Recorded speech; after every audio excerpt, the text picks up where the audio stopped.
Hey everyone, welcome to my channel. For those of you who are returning, thank you guys so much. And for those of you who are new, welcome. My name is Rachel and I make new videos every single week on school psychology and fashion. So thank you guys for tuning in. For today's video, I actually saw a couple of people do this type of video and I thought it would be kind of interesting to share my academic journey going from having no clue what I wanted to do back in high school to now being a school psychologist and being in my second year. I kind of wanted to share and talk a little bit about what it looked like from high school to now, just because I did not have straight A's throughout high school and college. I was a completely different person.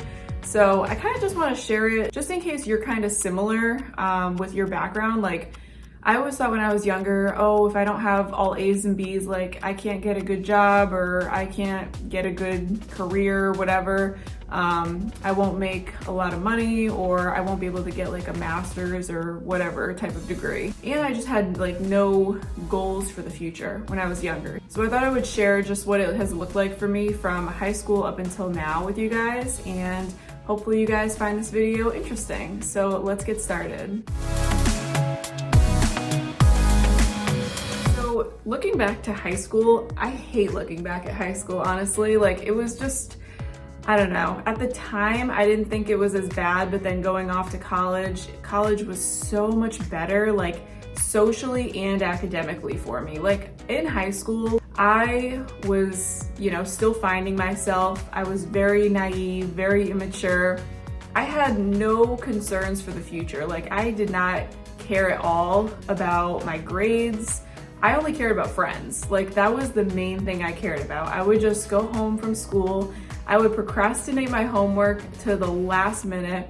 And I would just we didn't have FaceTime back then. We would Skype, I would Skype my friends. I remember, I don't know what my GPA was graduating high school, but I know it was lower than a 3.2 because I didn't make the National Honor Society and you have to have a certain GPA to get into that. Yeah, I was not the best student in high school. I just didn't care about academics at all. So I would get some A's and B's because I didn't struggle academically when I was younger, but then going into high school, I just really cared about friends and that was it. So I didn't try that much with a lot of my classes. Connecting this to school psychology, I took one psych class my senior year and I think I got a C or a C- in it. So again, I probably could have applied myself a little more, but it's funny because I remember that class being pretty challenging for me too. First psychology class might be really confusing for you, but it's normal because you're learning it for the first time and all the content is so different than what we were used to learning in high school. So yeah, I only took one psych class. I got a C or C- in it. And then I went off to college. For college, I just had no clue what I wanted to do. I just didn't have a goal. I had no future-oriented goals whatsoever. So I went to a state school. I went to the University of Rhode Island because that's where I grew up. State school was just cheaper. My parents luckily paid for it because it was cheaper. And I majored in communications when I first got to URI. I had no idea what I wanted to do, but I thought for some reason that going into communications sounded better than going in undecided. I don't know why. I think it was just to ease my own anxiety about college and thinking about a career. So the entire freshman year of college, I was just taking all gen ed courses that you have to take. And again, I was a communications major, so I didn't really know what I was gonna do with that at all. But then second semester of my freshman year, I took an introduction to psych class and I actually loved it. Compared to the high school psych class, I was much more interested in this one. I think I got an A in it. And that's when I knew I was wow, psychology is really interesting. Maybe I'll try and pursue that a little bit. So once I was a sophomore, I ended up majoring first in human development and family studies. And I feel that kind of goes along with psychology in a lot of ways. They would kind of overlap based on what they were teaching us. And beginning of sophomore year, when I majored in human development and family studies, I really thought at the time I wanted to be a marriage and family therapist. So I kind of stuck to that during sophomore year. Again, I majored in HDF I think it was the end of my sophomore year because I had taken a couple of psych courses. Again, the curriculum for HDF and psychology majors kind of overlapped a little. So because I was really interested in taking the psych classes too, I ended up doing a double major. So I added psychology at the end of my sophomore year. My guidance counselor at the time was very helpful that I saw like once a semester, and I didn't take any like actual electives, which I think is why I graduated on time. So all my HDF classes were considered electives with the psych major, and all my psych classes were considered electives under HDF. It sounds confusing, but it worked out that way. So I was taking all HDF and psych classes, and yeah, I was really set on being a therapist for a while. Like once I was in my senior year of undergrad, I interned at private practice where there was a marriage and family therapist who ran it, and there was a couple other therapists who would come in and also see patients. So yeah, I was dead set on that for a while. And then during my internship, I realized, wow, I do not want to do this for a living. Like, I still wanted to do counseling, but not with adults, which is like the primary population that my supervisor saw. So I really was not interested in working with adults, and that's kind of where I came to that realization. And I also didn't want to fully do counseling all the time. So that internship kind of helped open my eyes to start looking into other options instead of just being a therapist. I would say by the middle of my senior year, like beginning middle, because I took my internship right away. Like as soon as my senior year started, that's when I began internship. And it was only like a couple weeks into it that I was like, this is not for me. So yeah, I started researching other careers that I could pursue, like HDF or psychology. And I knew just from researching, it is very hard to find a job like just with a bachelor's degree in either of those fields. You know, you're pretty limited on what you can do with just a bachelor's in psychology.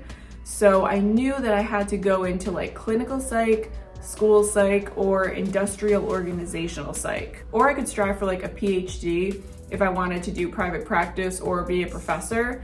But again, I had no desire to go that far and do those two things. Yeah, once I started looking around, I was really drawn to school psych because like I said, I still wanted to work with people and do some counseling, but not the adult population. So I was really drawn to working with kids and seeing what that was like. So that's kind of what drew me into school psych, but it was like I took a chance because I had no previous experience. Like when I went to grad school, and thank God I got into grad school. I mean, I had a decent GPA after undergrad, but yeah, like when I went to grad school, a lot of people were like, yeah, I interned with a school psychologist in a school. And I was like, oh God, I've had no experience with school psych. Like, how did I get in? You don't have to have experience like prior to going to grad school. That was something that I was really nervous about when I started grad school because again, I had just no experience prior to that. Like, you know, I had the counseling aspect, but that was with the wrong population. That was with adults, while other kids in my class had already done like internships or observed school psychologists before. So I was a little bit nervous about that, but honestly, that's not like a requirement to get into a school psych program. And I do want to go back and say too that I wasn't sure too what grad school I wanted to go to. Like I really had no preference when I was looking, so I just applied to like 5 or 6 colleges, and I will say I actually didn't get into the majority of them. I graduated, I think, magna cum laude. That's with like a 3.5 or above from undergrad. So like I had a pretty good GPA. I thought I had a pretty good resume after undergrad. Mind you, my GPA could have been higher, but freshman year, when I didn't know what I wanted to do, I still slacked off just like in high school. So I had like a few C's that lowered my grade. But once I found out what I wanted to do, that's when I really started getting like all A's because I was just so invested in it, and I knew like, okay, this is definitely what I'm interested in because I'm actually trying and I'm actually interested in learning this stuff. But yeah, so I'm actually happy I didn't get into those few grad schools. Like I only got into 2, both were in Rhode Island, and the one that I went to was more of like a commuter college, so no one stays there, and it was right by my house anyway, so I wasn't gonna like live on campus. But I was so happy I went there because it was super cheap. They were accredited by NASP, which again, I recommend just going to any grad school that's accredited by NASP. They ended up getting accredited with distinction, like when I was in my 3rd year of grad school, which looks so good to put on your resume. And it's just like, okay, I picked a really good program compared to some of these other programs that are just so expensive, far away. I would have had to move. So yeah, I wouldn't freak out about where you go. Like honestly, as long as they're accredited by NASP, you don't have to go to a fancy grad school by any means. So I hope this video was helpful for any of you guys that are interested in going into school psych, or you're just not sure yet about like what you want to pursue. I think the main message I have here is that you don't have to have like all A's your entire life to get into a good program, and you might change your mind here and there, and that is completely fine. Like, you don't have to know right from the get-go, like, okay, this is definitely for me, because things might change depending on like if you don't like the internship or other like classes that you're taking, you're just like, okay, this is not like something I'm interested in at all.